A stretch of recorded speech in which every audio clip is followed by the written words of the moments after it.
नमस्कार दोस्तों, जय हिंद, वंदे मातरम। आप सभी का स्वागत अभिनंदन है टीचर्स फैमिली, टीटी फैमिली, शिक्षकों के परिवार जायसवाल कोचिंग सेंटर पर, पावर्ड बाय शिक्षा ही प्रकाश है। दोस्तों, आज की हम बात करेंगे सोशल साइंस सामाजिक विज्ञान का प्रैक्टिस सेट लेकर आए हैं, जो आपके एनसीईआरटी पर आधारित यह प्रैक्टिस सेट रहने वाला है। सामाजिक विज्ञान वर्ग 2 एसएसटी की बात करेंगे, सोशल साइंस स्टडीज या एसएससी की बात करेंगे। जितने भी आपके सामाजिक विज्ञान के ग्रुप हैं, सोशल साइंस के ग्रुप हैं, उन सारे आपके सामाजिक विज्ञान के चैप्टर पर आते हैं, पेपर पर आते हैं। और आज हम प्रैक्टिस सेट में विथ डिटेल के साथ एनसीईआरटी का पूरा निचोड़ लेकर आए हैं। इसके पहले आपके प्रैक्टिस सेट कंप्लीट हो चुके हैं, मैराथन वीडियो कंप्लीट हो चुका है। अगर आपने नहीं देखा है तो चैनल को विजिट कीजिए, वीडियोज ऑप्शन पे जाइए और देखिए, वीडियो की स्क्रीन पर आपको मिल जाएगा। तो क्या आप सभी लोग तैयार हैं इन महत्वपूर्ण प्रैक्टिस सेट को अटेंड करने के लिए? चलिए शुरुआत करते हैं, पहले प्रश्न की तरफ चलेंगे। पहला प्रश्न दिया गया है कि निम्नलिखित में से कौन सा भ्रंशोत पर्वत, जी हाँ, भ्रंशोत पर्वत जो है हिमालय पर्वत है, अल्पेशियन यूराल पर्वत है या वासजेस पर्वत है? अगर आपको पता है बेफिक्र आप लोग कमेंट कर सकते हैं। यहाँ पे भ्रंशोत पर्वत की बात करेंगे। देखिए, जब दो भ्रंशों के बीच का भाग यथावत रहे और किनारे के भाग नीचे धंस जाएं तो उन्हें उस भाग को भ्रंशोत पर्वत कहते हैं और इनका ढाल तीव्र और शिखर होता है। तो जैसे वासजेस पर्वत, यूरोप में वासजेस और ब्लैक फॉरेस्ट, एशिया में पाकिस्तान की साल्ट रेंज और संयुक्त राज्य अमेरिका के स्कीन्स माउंटेन और सियरा नेवेदा पर्वत, और भारत में कौन सा है? तो भारत में सतपुड़ा। अगर भारत का दिया जाए तो भारत में सतपुड़ा है। और अकॉर्डिंग टू क्वेश्चन ऑप्शन देखा जाए तो हमारा यहाँ पे डी ऑप्शन सही हो जाएगा। इसके बाद दूसरा प्रश्न यहाँ पे कह रहा है, कथन दिया गया पृथ्वी से हमें चंद्रमा का केवल एक ही भाग दिखाई पड़ता है। कथन भी है चंद्रमा पृथ्वी का एक चक्कर लगभग 27 दिनों में पूरा करता है और लगभग इतने समय में वह अपने अक्ष पर एक चक्कर भी पूरा करता है। कौन सा विकल्प सही दिया गया है? नीचे आपके ऑप्शंस दिए गए हैं, ए बी दोनों सही हैं। ए व बी की व्याख्या कर रहा है कि नहीं कर रहा है। देखिए, पृथ्वी से हमें चंद्रमा केवल एक ही भाग दिखाई देता है। इसमें देखा जाए चंद्रमा पृथ्वी की एक परिक्रमा लगभग 27 दिन 7 घंटे, कितने? 27 दिन 60 घंटे और 43 मिनट में पूरी करती है। पृथ्वी से चंद्रमा का सदैव एक ही भाग दिखाई पड़ता है, इसी का कारण है।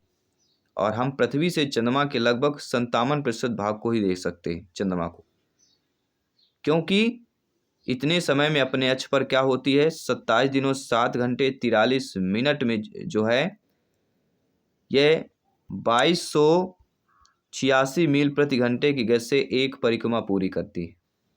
कितना? 2286। तो ए और बी दोनों सही है। बी और ए, बी की जो है सही व्याख्या ए की जा रही है। ठीक है, तो सारी चीज़ें यहाँ पे क्लियर हो चुकी हैं। अगले प्रश्न की बात करें। कायंतिस सेल के बारे में दिया गया है ए बी सी कथनों पर विचार कीजिए। 3 कथन दिए गए हैं कायंतिस सेल के बारे में। अग्नेय और अवसादी सेल उच्च ताप और दाब के प्रभाव में कायंतिस सेलों में परिवर्तित हो जाती है। कायंतिस सेल उच्च ताप और दाब के प्रभाव में पिघलकर द्रवित बनता है। मैग्मा की बात करेंगे। संगमरमर एक कायंतिस सेल है। इसमें ऑप्शन दिया गया है। देखिए, हम सभी लोग जानते हैं कायंतिस सेल को ही रूपांतरित सेल कहा जाता है। तापमान और दबाव के कारण आग्नेय अवसादी चट्टानों के संगठन के स्वरूप परिवर्तन हो जाते हैं, इसे रूपांतरित चट्टान कहते हैं। ये सर्वाधिक कठोर चट्टान है। तो यहाँ पे जो तीनें बातें दी गई हैं तो बिल्कुल सही दिया गया है, क्योंकि इनमें जीवाश्म नहीं होता है। इनमें हीरा, अभ्रक, संगमरमर एवं क्वार्टाइज इत्यादि प्राप्त होते हैं और उच्च ताप एवं दाब पर प्रत्येक चट्टान पिघलकर द्रवित मैग्मा बनता है। तो द्रवित मैग्मा बनता है, यहाँ पे मैग्मा होगा। ठीक है, मिसप्रिंट हुआ है। तो तीनों चीज़ें आपकी सही दी गई हैं, यानी कि जो सी ऑप्शन कह रहा है ए बी सी तीनों सही हो जाएगा। इसके बाद अगला जो प्रश्न है कि अंतरिक्ष में प्रवेश करने वाले उल्का पिंड वायुमंडल के किस परत में आने पर जल जाते हैं? सभी लोग बताइए।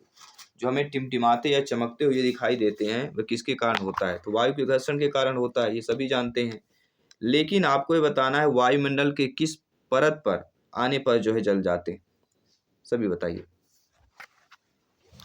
तो आप सभी लोग जानते हैं जब उल्कापिंड अंतरिक्ष में पृथ्वी के वातावरण में प्रवेश करते हैं तो वायुमंडल में उपस्थित गैस और वायु उल्कापिंड का घर्षण उत्पन्न होता है और इसी के कारण उल्कापिंड का तापमान लगातार बढ़ता जाता है और अधिक ताप के कारण वह जलने लगता है, अर्थात मध्यमंडल। पहला ऑप्शन सही हो जाएगा। इसके बाद अगला प्रश्न देखते हैं। ऋतु प्रवास जुड़ा हुआ है। ऋतु प्रवास किससे जुड़ा हुआ है? तो ऋतु प्रवास जो जुड़ा हुआ है वह आपके लोगों के आवागमन से जुड़ा हुआ है। कैसे जुड़ा हुआ है? क्योंकि पशुपालकों का अपने पशुओं के साथ ऋतुवत गमन आगमन ऋतु प्रवास कहलाता है। ऋतु प्रवास क्या कहलाता है? पशुपालकों का अपने पशुओं के साथ ऋतुवत आगमन व गमन आगमन ऋतु प्रवास कहलाता है। तो लोगों के आवागमन से, ठीक है, पहला ऑप्शन सही हो जाएगा। अगला प्रश्न दिया गया कि स्थायी पवनों के संबंध में कथन दिया गया है, कथन पर विचार करना है। स्थायी पवन के संबंध में कथन दिया गया है, ठीक है, कि ये पवनें वर्ष भर लगातार निश्चित दिशा में चलती हैं। बिल्कुल सही बात है, तभी तो इसको स्थायी कहते हैं, परमानेंट विंड्स कहते हैं। पश्चिम एवं पूर्व पवनें इनके उदाहरण हैं, यह भी सही बात है। ये वर्ष भर निश्चित दिशा में प्रभावित होने वाली है। इसमें प्रचलित जो है स्थायी ग्रही या वायुमंडलीय पवनों के रूप में भी जानी जाती है और व्यापारिक पवनें ट्रेड विंड्स कहलाती हैं। ये ध्रुवीय पवनें और पूर्वी पवनें के अंतर्गत आती है। तो पश्चिम एवं पूर्वी पवनें का उदाहरण, दोनों बातें सही दी गई हैं, यानी कि हम सी ऑप्शन की बात करेंगे। इसके बाद अगला प्रश्न है, ब्राजील के कंपोस और वेनेजुएला के लानोस का उदाहरण है। तो ब्राजील का जो कंपोस है और वेनेजुएला का जो लैनोस का उदाहरण है वह किसका हो जाता है? वह आपके उष्णकटिबंधीय घास स्थल का हो जाता है, क्योंकि ब्राजील का कंपोस्ट तथा वेनेजुएला का लानोस जो है उष्णकटिबंधीय घास स्थल का एग्जाम्पल्स होता है, ठीक है। इसके बाद अगला प्रश्न बात करेंगे। जलवायु के संबंध में कथन दिया गया है। किसके संबंध में? जलवायु के संबंध में कथन दिया गया है। दो कथन दिए गए हैं। तो जलवायु वायुमंडल में दिन प्रतिदिन होने वाली परिवर्तन है, तो ये कथन गलत है, कि जलवायु जो है वायुमंडल में दिन प्रतिदिन होने वाली परिवर्तन नहीं होता। जलवायु जो है किसी स्थान के वातावरण की दशा को व्यक्त करने के लिए जलवायु का प्रयोग किया जाता है। किसके लिए? किसी स्थान के वातावरण की दशा को व्यक्त करने के लिए। दूसरा, किसी स्थान की जलवायु सिर्फ उसकी ऊंचाई तथा उच्चावच पर निर्भर करती है, ये बिल्कुल सही दी गई है, क्योंकि मौसम अपेक्षाकृत छोटे कालखंड के लिए छोटे स्थान के लिए प्रयुक्त होता है। किसी स्थान की जलवायु उसकी ऊंचाई तथा उच्चावच पर निर्भर करती है। तो केवल बी ऑप्शन जो है आपके जलवायु के संबंध में सही दिया गया है, यानी ए गलत, बी सही दिया गया है। इसके बाद है कि लक्षणों ए बी के आधार पर ऊर्जा के स्रोत को पहचान करना है। यह परंपरागत ऊर्जा का स्रोत है। यह ऊर्जा स्रोत तथा निर्मुक्त होती है जब अपरिष्कृत तेल को धरातल पर लाया जाता है। तो ये बायोगैस होगा, प्राकृतिक गैस होगा, या आपका भूतापी ऊर्जा होगा, या मोम होगा, सभी बताइएगा। देखिए, प्राकृतिक गैस जो है पेट्रोलियम के साथ भी मिलता है, यानी प्राकृतिक गैस होगा। प्राकृतिक जो गैस है यह पेट्रोलियम के साथ भी मिलता है और स्वतंत्र रूप में भी मिलता है। तो जहाँ प्राकृतिक गैस पेट्रोलियम से संबंध होती है वहाँ अधिक गहराई प्राप्त होती है, और पेट्रोलियम से असंबद्ध प्राकृतिक गैस का भी पूर्णतः सर्वेक्षण नहीं किया जा सकता। यह हमारा परंपरागत ऊर्जा का स्रोत हो जाएगा, इसलिए प्राकृतिक गैस की बात करेंगे। अगला प्रश्न है, भारत का शोध संस्थान मैत्री कहाँ पर स्थित है? तो भारत का शोध संस्थान जो मैत्री है वह आपके अंटार्कटिका में अपना पहला शोध संस्थान या शोध केंद्र जो है दक्षिणी गंगोत्री, किस नाम से? दक्षिणी गंगोत्री के नाम से 1983 ईस्वी में स्थगित किया गया था, जो अब की नष्ट हो चुका है। 1986 में फिर दूसरे भारतीय शोध के मैत्री की स्थापना की गई। कब किया गया? पहला जो शोध किया गया 1983 में, ध्यान दीजिएगा, अंटार्कटिका में हुआ था। दूसरा शोध 1986 में हुआ। तीसरा हुआ 2012 में। लार्स मन हिल्स ने भारत ने अपना तीसरा अनुसंधान केंद्र भारतीय स्थापित किया, 2012 में हुआ।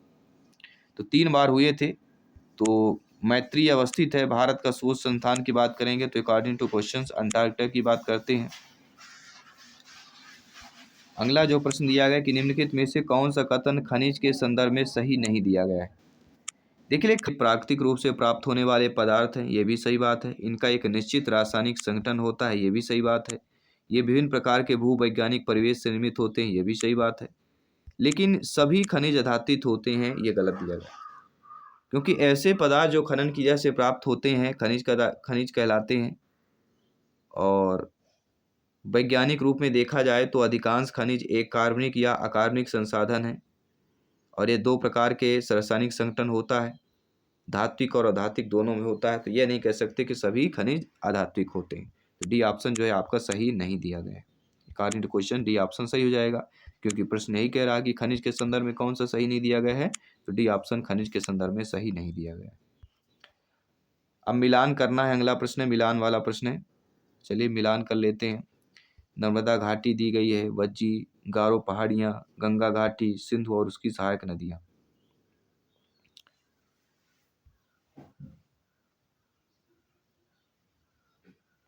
तो राइट ऑप्शन यहाँ पे क्या हो जाएगा, आप देखिए नीचे कूट वाला ऑप्शन भी दिया गया है। तो नर्मदा घाटी जो दी गई है वह आखेट और संग्रहण का हो जाएगा। वज्जी जो दिया गया है वह आपके आरंभिक गणतंत्र का हो जाएगा। तो नर्मदा घाटी, आखेट और संग्रहण, वज्जी और आरंभिक गणतंत्र हो गया। इसके बाद गारो पहाड़ियाँ जो दी गई हैं तो वह गारो पहाड़ियाँ जो है आरंभिक कृषि के नाम से है। गंगा घाटी जो दिया गया है तो गंगा घाटी जो है लगभग 2500 वर्ष पूर्व के शहर की बात करते हैं। और सिंधु और उसकी सहायक नदियों की अगर बात करते हैं तो प्रथम नगर इज द राइट आंसर। ठीक है, तो यहाँ पे जो हमारा सी ऑप्शन दिया गया था वह हमारा सही हो जाएगा। इसके बाद अगले प्रश्न की बात करते हैं। कथन दिया गया है ए और बी भारतीय इतिहास के तिथि और काल के समसामयिक वाद विवादों के संदर्भ में कथन दिया गया है। 2 कथन आपके स्क्रीन पर दिए गए और नीचे ऑप्शंस जो दिए गए हैं वो हमारा दिया गया है। हिंदू मुस्लिम ब्रिटिश जैसी कालवधि उपयुक्त है क्योंकि शासकों का धर्म ही एकमात्र महत्वपूर्ण ऐतिहासिक परिवर्तन रहा। लंबी समयावधि में घटित होने वाली ऐतिहासिक क्रियाओं को निश्चित तिथियों और काल विभाजन के अंतर्गत लाना समस्यात्मक है। बी ऑप्शन सही दिया गया है, पहला कथन गलत दिया गया है। क्योंकि शासकों के धर्म के साथ साथ शासक वर्ग के मूल स्थान, जाति इत्यादि पहल भी कालावधि के विभाजन के लिए स्वीकार किए गए। तो पहला इसलिए गलत हो जाएगा। बी इसलिए सही हो जाएगा क्योंकि आप सभी लोग जानते हैं कि लंबी समयावधि में होने वाली ऐतिहासिक क्रियाओं की निश्चित तिथियां साझतः उपलब्ध नहीं है, इसलिए थोड़ा समस्यात्मक होगा। तो केवल बी ऑप्शन जो सही दिया गया है, यानी कि ए सही, ए गलत और बी सही, डी ऑप्शन यहाँ पे सही हो जाएगा। इसके बाद अगला जो प्रश्न कर रहा है कि कथन 19वीं शताब्दी में नई लोकप्रिय भारतीय कला के संदर्भ में दिया गया है। कितना 19वीं शताब्दी के नई लोकप्रिय भारतीय की बात करते हैं और नीचे ऑप्शंस दिए गए। देखिए दोस्तों, 19वीं शताब्दी में नई लोकप्रिय जो भारतीय कला के संदर्भ में दिया गया है कि कई चित्रों में अपने आसपास के बदलावों का उपहास किया गया। अंग्रेजी भाषी लोगों के नए शौकों का मजाक तथा औरतों को घर से बाहर न निकलने की सलाह दी गई। ये भी सही बात है। राष्ट्रवादी विचारों को अभिव्यक्त करने और लोगों को ब्रिटिश शासक के खिलाफ उद्वेलित करने के लिए छवियों को इस्तेमाल किया जाता था। दोनों बातें सही दी गई। दोनों बातें सही हैं, लेकिन एक ही सही व्याख्या बी पर नहीं हो पा रही, इसलिए हमारा बी ऑप्शन सही हो जाएगा। दोनों बातें सही, कथन तो सही दिया गया है। भारत में आरंभिक मानव पर समझ के लिए निम्नलिखित में से किसे एक प्राथमिक स्रोत माना जा सकता है? भारत में आरंभिक मानव पर समझ के लिए किसे एक प्राथमिक स्रोत जो है माना जा सकता है? तो मध्य प्रदेश की शैल चित्रकला। भारत में आरंभिक मानवों की समझ को जानने के लिए प्रागैतिहासिक शैल चित्रकलाएं प्राथमिक स्रोत है। तो मध्य प्रदेश की शैल चित्रकला की बात करेंगे। अगला जो प्रश्न है, ब्रिटिश काल से पहले बच्चे को पढ़ाया जाता था। क्या पढ़ाया जाता था? तो साल भर फसल की कटाई के समय छोड़कर जब वे खेतों में काम करते थे, इसको छोड़कर बाकी पढ़ाया जाता था। ब्रिटिश काल से पूर्व शिक्षण व्यवस्था का संस्थानीकरण नहीं हुआ था। तत्कालीन समय में बच्चे साल भर फसल की कटाई के समय को छोड़ दिया जाता था जब वे खेतों में काम करने जाते थे और गुरुकुल एवं मदरसों में अध्ययन करते थे। अगला प्रश्न देखिएगा। कथन दिया गया 18वीं 19वीं शताब्दियों में यूरोप में राष्ट्र राज्यों के उदय के संदर्भ में कथन दिया गया। राष्ट्र राज्य के उदय में 18वीं और 19वीं शताब्दी की बात करते हैं। तो देखिए, 18वीं शताब्दी तक यूरोप के लोग स्वयं को राष्ट्र राज्य के रूप में देखते थे। ये भी बिल्कुल सही बात दी गई। प्रारंभिक 19वीं शताब्दी में लोगों को यह बोध कराया जाता था कि प्रत्येक भाषी समुदाय एक अलग राष्ट्र था। तो बातें तो दोनों सही दी गई, लेकिन व्याख्या आपकी सही नहीं हो पा रही।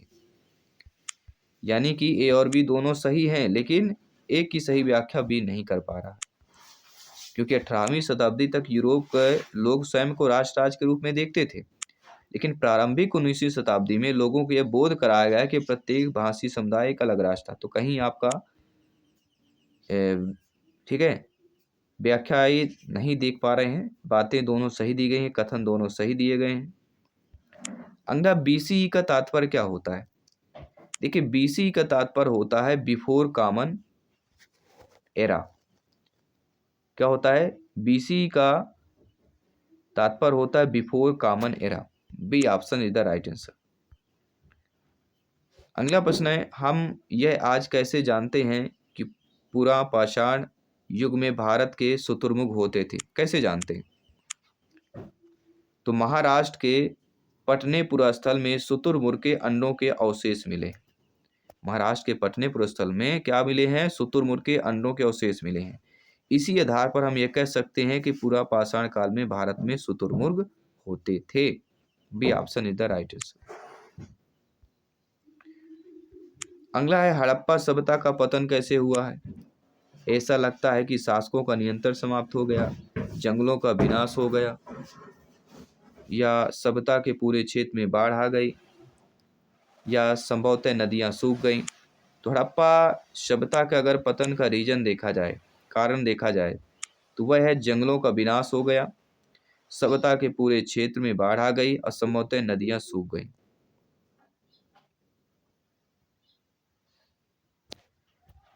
तो बाढ़, आर्यों का आक्रमण भी अगर आ सकता है, इसमें ऑप्शन जोड़ा जा सकता है। आर्यों का आक्रमण के कारण, जलवायु परिवर्तन के कारण, महामारी के कारण, अदृश्य गाज के कारण।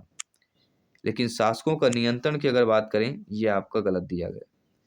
तो किस ऑप्शन में देख सकते हैं? यहाँ पे हम देखिए B C D, D option जो दिया गया है वह सही हो जाएगा। हड़प्पा सभ्यता के बारे में, हड़प्पा सभ्यता बौद्ध धर्म के बारे में यहाँ से तो प्रश्न आना ही आना है। ठीक है, तो ये चीज़ें बहुत इंपॉर्टेंट हो जाती हैं, सारी चीज़ें आपकी क्लियर हो जाएंगी। महायान बौद्ध धर्म के अंतर्गत कौन सा होगा? तो महायान बौद्ध के अंतर्गत जो है बुद्ध की प्रतिमाएं बनाए जाने लगी। महायान बौद्ध धर्म का एक क्या है? शाखा है। महायान क्या है? बौद्ध धर्म का एक शाखा है, और इसका शाब्दिक अर्थ होता है उत्कृष्ट मार्ग। इसमें बुद्ध को देवता माना गया और उसकी मूर्ति पूजा की जाने लगी। तो बुद्ध की प्रतिमाएं बनाए जाने लगी, मतलब पूजा की जाने लगी। तो बी ऑप्शन जो दिया गया है वह हमारा सही हो जाएगा। अगला दिया गया, खिजली और तुगलक वंश के अंतर्गत प्रशासक और समेकन के संदर्भ में क्या सही दिया गया है? सही क्या है? तो खिजली और तुगलक वंश के अंतर्गत प्रशासन समेकन के संदर्भ में देखा जाए तो दिल्ली से बंगाल जैसे सुदूर प्रांतों का नियंत्रण कठिन था। सी ऑप्शन देखिए। खिजली एवं तुगलक वंश ने अपने अत्यधिक विश्वस्त साम्राज्य पर नियंत्रण बनाए रखने हेतु प्रशासनिक व्यवस्था को सुदृढ़ एवं क्या किया था, सम्मिलित किया था। तो दिल्ली से बंगाल जैसे सुदूर प्रांतों का नियंत्रण क्या है, कठिन था।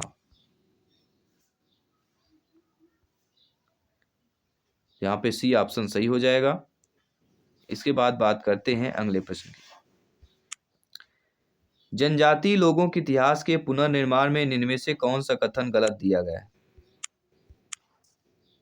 देखिए, जनजातीय लोगों के इतिहास के पुनर्निर्माण में समकालीन इतिहासकार और मुसाफिरों ने जनजातियों के बारे में बहुत कम जानकारी दी है।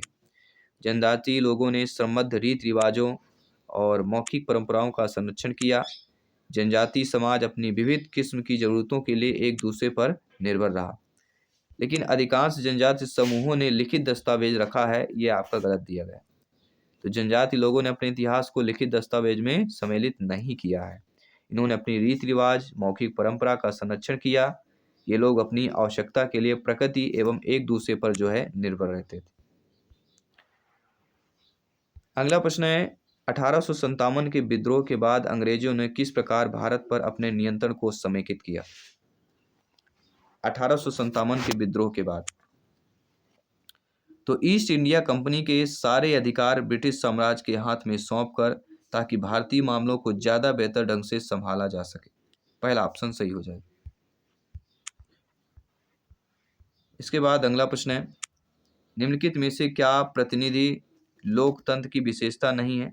देखिए, प्रतिनिधि लोकतंत्र की विशेषता क्या होती कि मतदान द्वारा प्रतिनिधि का चुनाव होता है। प्रतिनिधियों के हाथ में निर्णय निर्माण की प्रक्रिया, जनता की निर्णय निर्माण की प्रक्रिया में प्रत्यक्ष सहभागिता, जनता को मतदान का अधिकार। तो मतदान द्वारा प्रतिनिधि चुना जाता है, जनता को मतदान का अधिकार है। दो बातें तो आपकी क्लियर हो गई।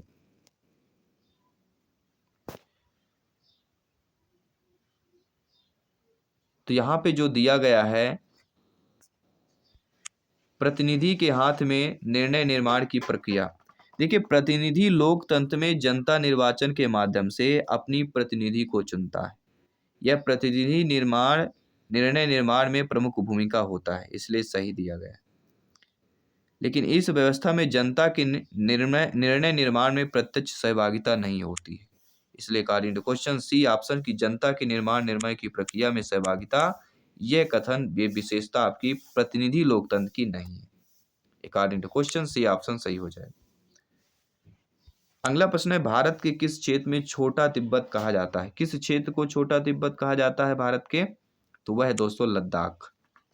भारत के लद्दाख क्षेत्र को छोटा तिब्बत कहते हैं, क्योंकि इस क्षेत्र में तिब्बतन संस्कृति का अत्यधिक प्रभाव देखने को मिलता है।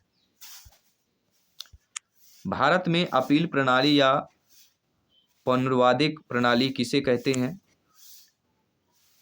तो वह है दोस्तों आपकी निचली न्यायालय के आदेश के खिलाफ उच्च न्यायालय में अपील का प्रावधान। इसे अपील प्रणाली या पुनर्वादिक प्रणाली कहते हैं। किसे? निचली न्यायालय के आदेश के खिलाफ उच्च न्यायालय में अपील का प्रावधान। निम्नलिखित में से कौन सा प्रायद्वीपीय पठार का लक्षण नहीं है? देखिए, प्रायद्वीपीय पठार का जो लक्षण होता है कि ये उत्तरी मैदानों के दक्षिण में है, इसके उत्तर पश्चिम में अरावली श्रृंखला है, यह कोयला एवं लौह अयस्क जैसे खनिज की प्रचुरता है। लेकिन इस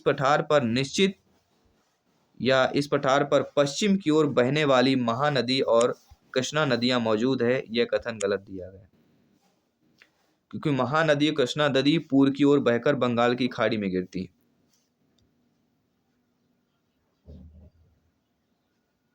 ठीक है, तो यहाँ पे इस की अगर बात करें तो कृष्णा और महानदी ये बंगाल की खाड़ी में गिरती हैं, तो ये पश्चिम की ओर बहने वाली जो नदियां दिया गया है कि गलत है, क्योंकि ये पूर्व की ओर बहकर बंगाल की खाड़ी में गिरती हैं। तो ये डी ऑप्शन जो दिया गया है वह आपका गलत दिया गया है प्रायद्वीपीय पठार के संबंध में, और तीनों बातें जो लक्षण सही दिए गए, इसलिए according to question D option सही हो जाएगा। निम्नलिखित में से कौन सा कथन अफ्रीका के बारे में सही दिया गया है? देखिए अफ्रीका के बारे में यह सही दिया गया है कि यही एक ऐसा महाद्वीप है जिससे होकर कर्क, विषुवत तथा मकर रेखाएं गुजरती। अफ्रीका एक ऐसा महाद्वीप है जिसमें कर्क, विषुवत, मकर रेखाएं तीनों गुजरती।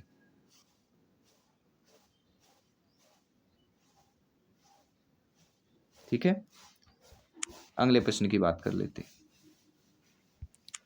भारत के दक्षिणी भागों विशेषकर तमिलनाडु, आंध्र प्रदेश में शरद ऋतु में वर्षा होती है क्योंकि शरद ऋतु में क्यों वर्षा होती है? भारत के दक्षिण भाग में विशेषकर तमिलनाडु, आंध्र प्रदेश में शरद ऋतु में वर्षा होती है। क्यों होती है? सभी लोग बताइए। इसलिए होती है क्योंकि पवन स्थल भागों से लौटकर अरब सागर की ओर बहता है। भारत के दक्षिणी राज्य तमिलनाडु, आंध्र प्रदेश में शरद ऋतु में वर्षा उत्तर पूर्वी मानसून से होती है। किससे होती है? आपकी उत्तर पूर्वी मानसून। इसमें हवाओं का संचरण बंगाल की खाड़ी से क्लॉकवाइज चक्रण के साथ अरब सागर की ओर होता है। तो पवन स्थल भागों से लौटकर अरब सागर की ओर बहती है। यह हमारा कथन रीजन है दक्षिण भागों के विशेषकर तमिलनाडु, आंध्र प्रदेश में शरद ऋतु में वर्षा का रीजन। जन स्वास्थ्य के क्षेत्र में कोस्टा रिका उपागम किसे कहा गया है? जन स्वास्थ्य के क्षेत्र में कोस्टा रिका जो उपागम है यह किसे कहा गया है? तो यह सैन्य बल ना रखना ताकि जन स्वास्थ्य पर ज़्यादा खर्चा किया जा सके। देखिए इसमें कोस्टा रिका अप्रोच, कौन सा अप्रोच है इसमें? Costa Rica approach. इसमें देखिए कोस्टा रिका देश ने अपने जन स्वास्थ्य पर अत्यधिक खर्च करने के लिए सैन्य बल नहीं रखा। इसी कारण से जन स्वास्थ्य के क्षेत्र में इसे अप्रोच को कोस्टा रिका अप्रोच कहते हैं। तो ये आपको याद रहेगा। ठीक है, तो यहाँ पे सैन्य बल ना रखना ताकि जन स्वास्थ्य पर ज़्यादा खर्च किया जा सके, इसी को कोस्टा रिका अप्रोच कहा जाता है। 1997 में भारतीय उच्चतम न्यायालय ने विशाखा निर्देश की रचना महिलाओं को यौन उत्पीड़न से बचाने के लिए किया। गाड़ियों में, कार्यस्थल में, वैवाहिक में या सड़कों पर। तो यौन उत्पीड़न की अगर बात करते हैं तो कार्यस्थल की बात की जाती है। विशाखा गाइडलाइन का निर्माण, विशाखा निर्देश या विशाखा गाइडलाइन का जो निर्माण है वह 1997 में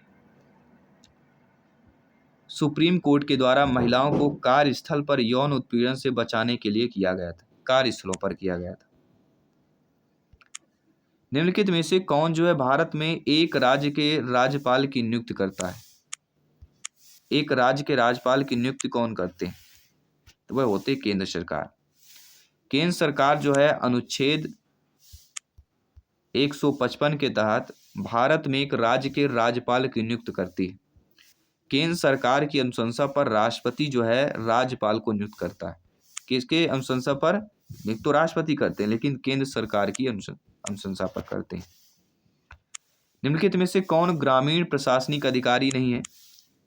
देखिए पटवारी, भूमि रिकॉर्ड अधिकारी, लेखपाल, ये तीनों ग्रामीण प्रशासनिक अधिकारी होते हैं। लेकिन जो नगर निगम या बाई काउंसलर जो होते हैं ये प्रशासनिक अधिकारी होते हैं, नगर निगम का अधिकारी होते हैं। ये नगर निगम बाई काउंसलर जो होता है नगर निगम का अधिकारी होता है। ये ग्रामीण प्रशासनिक का अधिकारी नहीं होगा।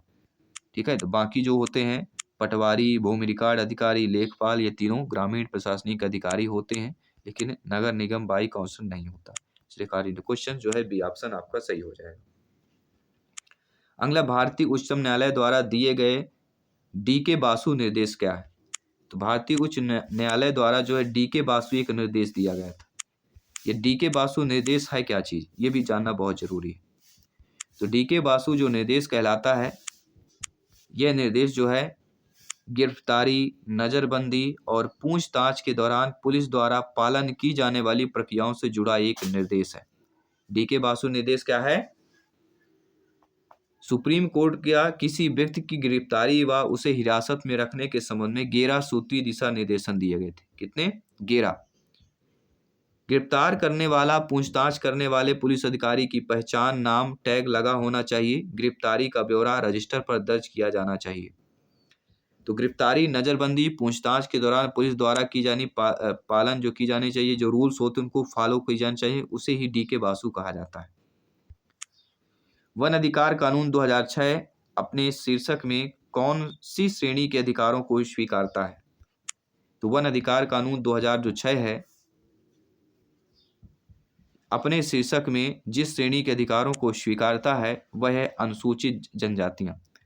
चूंकि वनों में मुख्यतः अनुसूचित जनजातियां ही निवास करती हैं, अतः उनको वन अधिकार कानून 2006 के अंतर्गत विशेष अधिकार दिए गए। द्वितीयक स्रोत का एक उदाहरण बताइए। जी हाँ, द्वितीयक स्रोत का उदाहरण कौन सा होगा? देखिए, द्वितीयक स्रोत का उदाहरण वह हो जाता है हमारे अतीत एक से लेके कक्षा 6 के लिए एनसीईआरटी की इतिहास की पाठ्य पुस्तक। दिए गए ऑप्शनों में से भारत का संविधान, जनगणना रिपोर्ट 2011 तथा जन्म मृत्यु के पंजीकरण रिकॉर्ड संबंधी जानकारी के प्राथमिक स्रोत हैं। वहीं कक्षा 6 की एनसीईआरटी की पुस्तक एक द्वितीयक स्रोत, जिसमें प्राथमिक स्रोतों को ही जानकारियां उद्धृत की गई। तो कक्षा 6 के लिए एनसीईआरटी के इतिहास की पाठ्य पुस्तक, डी ऑप्शन सही होगा। यह द्वितीयक स्रोत का उदाहरण है। प्रश्न आ गया द्वितीयक स्रोत का उदाहरण, तो आपको कक्षा 6 की एनसीईआरटी के इतिहास का पाठ्य पुस्तक के ऑप्शन को कर देना। तो यहाँ पर कथनों को देखा जाए कि परीक्षाएं तंत्र की सुविधा के लिए निर्मित कृत्रिम परिस्थितियां हैं, ना कि व्यक्तिगत शिक्षार्थी के लिए, यह आपका असत्य दिया गया है। स्मृति परीक्षण से दूर दक्षताओं के परीक्षण पर जोर के रूप में बदलाव सामाजिक विज्ञान की कक्षाओं में तनाव को कम करता है, बिल्कुल सही बात दी गई। तो ए गलत, बी सही दिया गया है। किस ऑप्शन दिया गया है? बी कथन सही है, किंतु ये गलत है। डी वाला ऑप्शन सही हो जाएगा।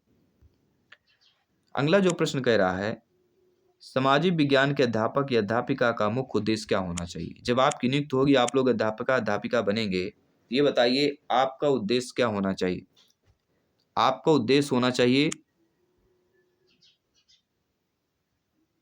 कि समाज में यथास्थिति बनाए रखना तथा सरकार के सभी निर्णयों को स्वीकार करने के लिए शिक्षार्थियों को तैयार करना।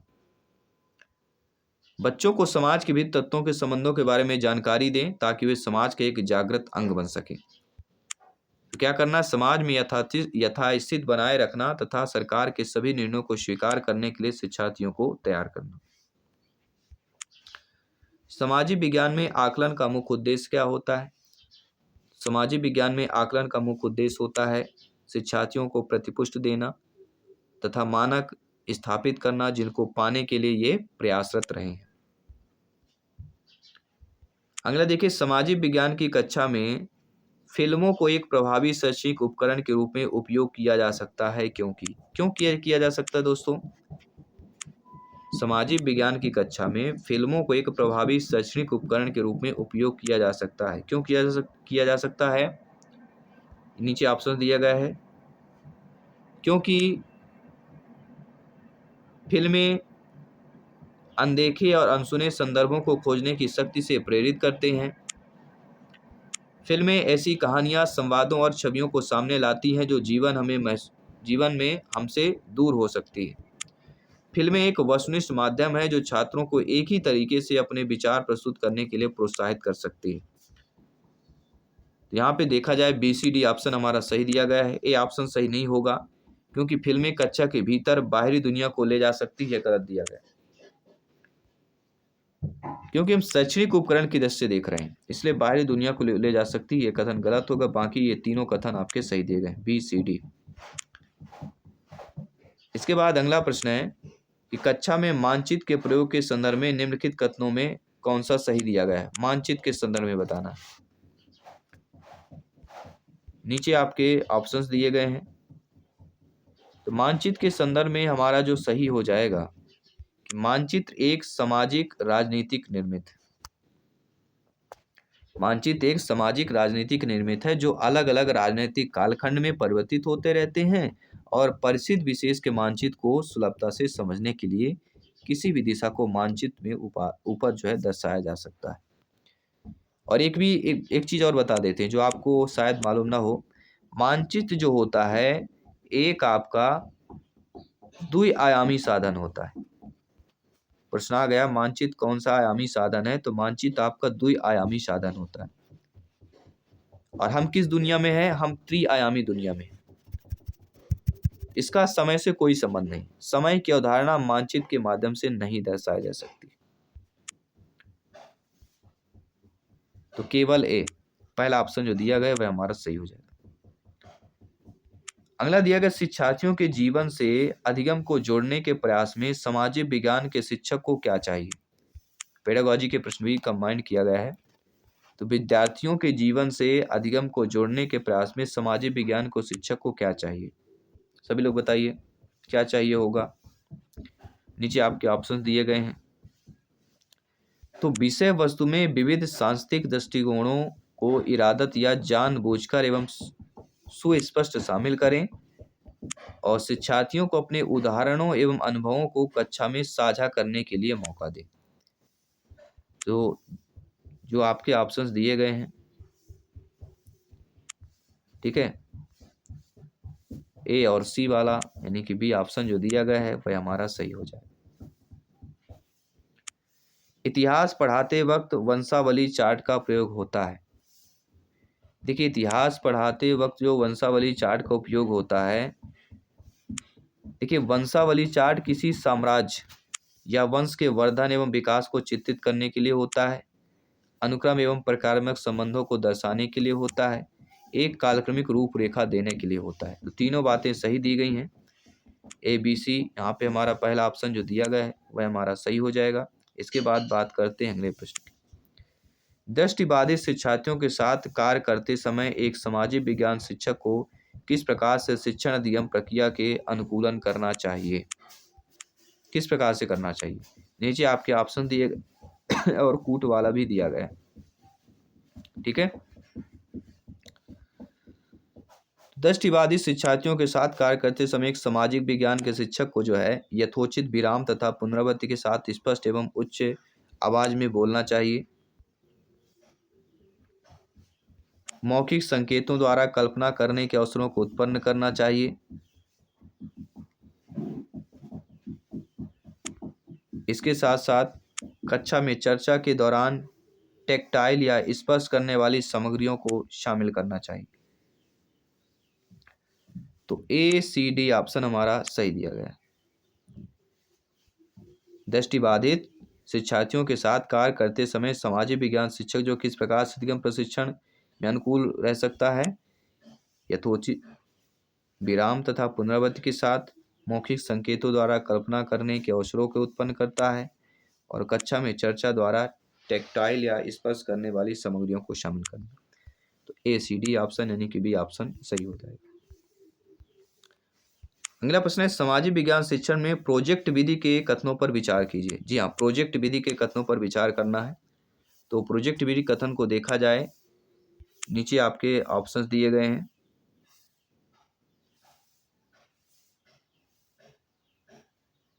तो प्रोजेक्ट विधि में यह उपयोगितावादी दृष्टिकोण से प्रेरित है, यह शिक्षार्थीयों को खोजी बना देता है, यह स्वनिर्देशित क्रियाकलापों द्वारा अधिगम को बनाता है। तो ए सी डी ऑप्शन जो दिया गया है वह हमारा सही हो जाएगा।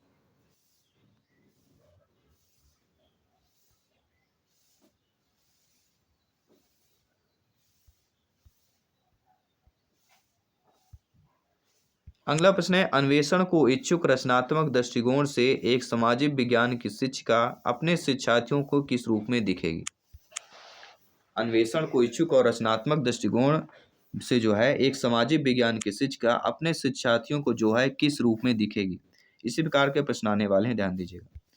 हवा नहीं लगेगी एग्जाम में अगर अभी से आप लोग प्रिपरेशन नहीं करेंगे तो, इसलिए अभी से लग जाइए प्रिपरेशन में।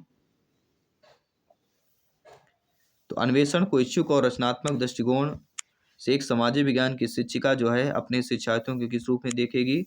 सामाजिक प्रक्रियाओं में खोज करने को उत्सुक के रूप में, स्रोतों के आधार पर कल्पनाशील के रूप में, समस्याओं के समाधान के सुझाव की कोशिश करने वाले के रूप में। ए बी सी इन तीनों रूपों में देखेगी। ABC अर्थात बी ऑप्शन जो दिया गया है वह हमारा सही हो जाएगा। इसके बाद अगला प्रश्न है,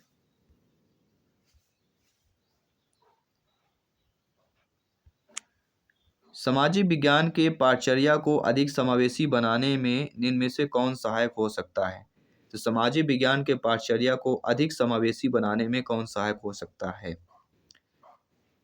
नीचे आपके ऑप्शंस दिए गए हैं। तो पाठचर्या को जेंडर संबंधित मुद्दों से जोड़ना और विभिन्न स्रोतों को शामिल करना आधिकारिक एवं निम्न वर्गीय प्रसंगों की बात करते हैं।